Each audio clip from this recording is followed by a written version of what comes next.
Hello, it is Friday, and that means that I have 2 days off that I can do whatever hobbies I want. The chores are already done, so the weekend is truly mine to do whatever I want to do. And I decided that this weekend I want to try to get 2 projects done. The first project is a redo of a project that I already did. About a month ago, I sewed this top out of a thrifted sheet, and it is so cute. I am obsessed with it. I love the pattern of this sheet. However, the main bummer is that it is a little bit shorter than I would be comfortable with. And so now that I've kind of learned how to do the pattern, I got this fabric and I'm going to make some adjustments to the pattern and sew it so that the shirt comes down a little bit longer. So I have everything cut out. That is one thing I want to accomplish. The other thing I want to accomplish is sewing a skirt out of this material, and that will be a really simple, easy project. I thrifted this sheet last week, and I know if I don't do something soon, it's just going to sit in my fabric pile forever. So I want to make sure that I do something with this, and I have the perfect pattern that's just like a cute little flouncy, flowy skirt that I will use that for.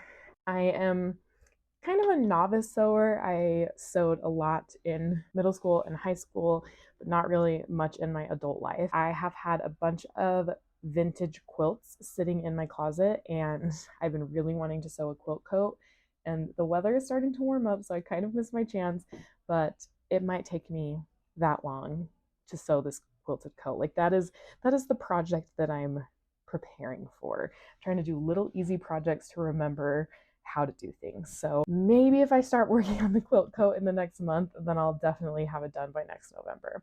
But that's kind of the goal that's been getting me back into sewing, is getting this quilt coat, and honestly just to get the quilts out of my closet. So we're in my guest bedroom today, and actually this sheet kind of fits the vibes of my guest bedroom, the colors and stuff. We're in my guest bedroom, which I have turned into a sewing room, and we are going to spend some time this weekend doing some sewing. I have had these pattern pieces cut out on my sewing table for almost 3 weeks. So it is time to just pull the trigger and do the dang thing. So let's go ahead and do that.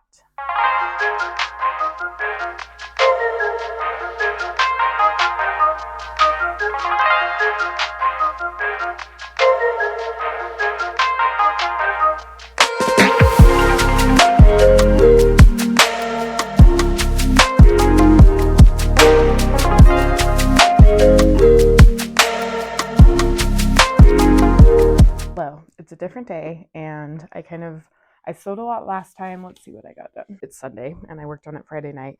I basically got the whole bodice of the dress done. So I got the shoulder seams, I got the sides sewn together, and you can kind of see it start to come together. And I also hemmed it.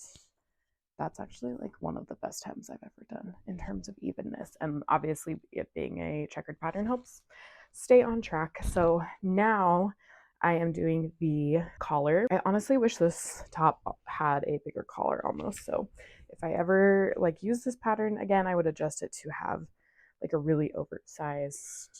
It just occurred to me that something that I've been trying to find at the thrift store and on eBay and a lot of different places for a long time, I could probably sew easily, because it's just like a very simple white blouse. Like I could even use the body of this and then just a crazy statement collar. So maybe I'll try that. But yeah, I wish the collar was just a little bit bigger, but I am just overlocking, because I don't have a serger, all of the edges so that none of the fabric frays. This is like the easiest blouse ever, because basically you sew in a straight line and then you overlock it, and then you sew in another straight line and you overlock it, and so on and so forth. So after I do the collar, then it'll be ready for the front tubes and the drawstring. So we are making really good progress, and I should be done today and starting on the skirt soon. So very exciting and perfect, because it's been such a nice day, and this is just like such a fun spring top. So let's keep going.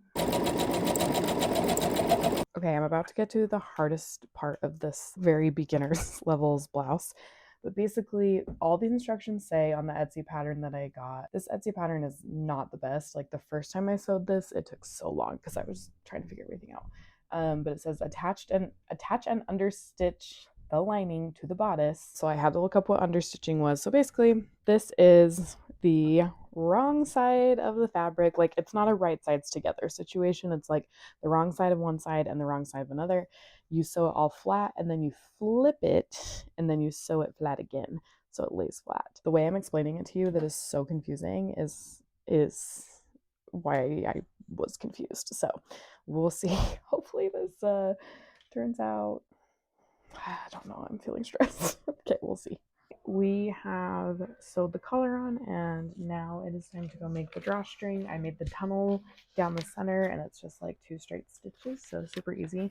So we're gonna go to the iron and iron this drawstring in place, and then come back and sew it, and then we'll be on to the sleeves. The drawstring is super easy. It's just like this really long piece of fabric, and you just roll it up and sew it and get it through the center. So let's go to the iron, get this all ironed, and we'll be on that step. Okay, we have the drawstring, that rectangle piece of fabric. It's all ironed, so I'm just gonna go and sew it down the side. This totally gives me like PTSD because during like the height of COVID, there were no masks to be found, but I had fabric, and so I made like 80 fabric masks, gave them to friends and family. I think I donated some to the hospital. Like, I made so many. You couldn't find rubber bands anywhere, so I just had to make like drawstring ties. They were hideous. Anyway, let's sew this. Okay, it's at this point where I'm wondering if I made it too long. The goal was to make it a little longer, but not like super long. But I guess I can always make it shorter. But I have my drawstring and I have my tunnels sewn down the front, and I'm just gonna start snaking this giant safety pin through. The last time I did this, the only thing I had was a bobby pin, which worked, but it was very difficult. So let's thread this drawstring through, and we'll go up through the top and then back down.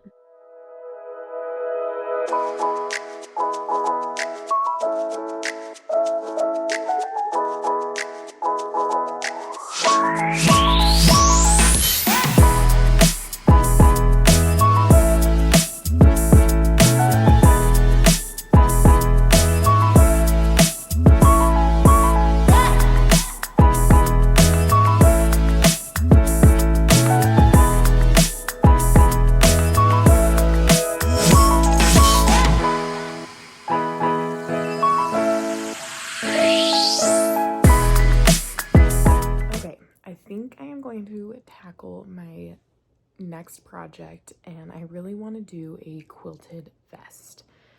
It's spring, and I feel like it's such a cute piece for spring. I thrifted this car seat. I think it's a car seat cover, and I feel like it would be perfect to turn into a little vest. And it's already quilted, so I don't have to do that part. So I feel like this would be perfect. So let's buy the pattern on Etsy, and I think I'm gonna buy my quilted coat pattern as well, and I have to assemble the patterns and then I'm gonna cut everything out. So I think that's what we're gonna do today. Whenever you buy patterns on Etsy, you print them out on your printer and then you have to assemble them like a jigsaw puzzle, and I've just found that the easiest way to do this is just putting them on the floor. Obviously it's a little weird one-handed, but using a glue stick to just kind of keep everything together. And I am cutting out the pattern for the vest and also my quilted coat because I thought I would just kind of batch work and do it all at one time.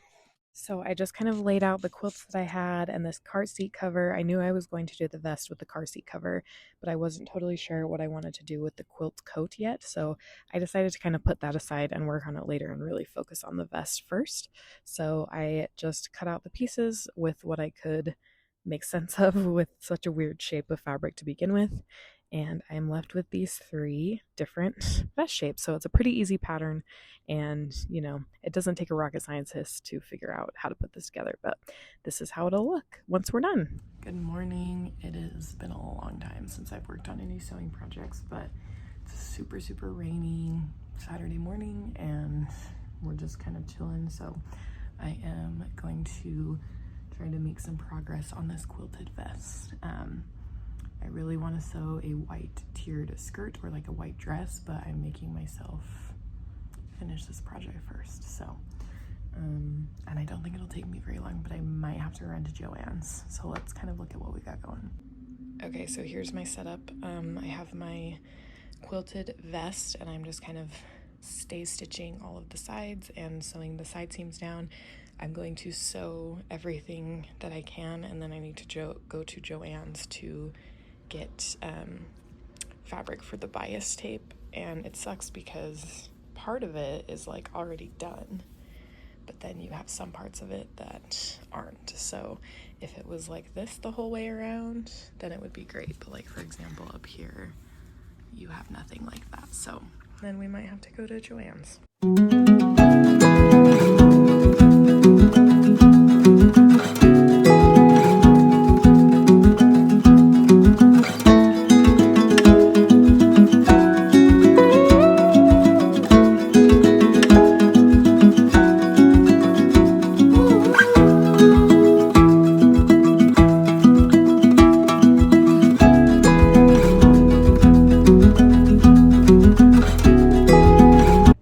Yet another Sunday. I think it's been about a week since I have worked on my vest, but I think today is the last day, and I'm just working on the ties for the vest and putting that on. And then I think once I have the ties on and I sew the binding around the front part, I think I'm done. So maybe looking at another 45 minutes of work, and then it'll be done and time to move on to the next project.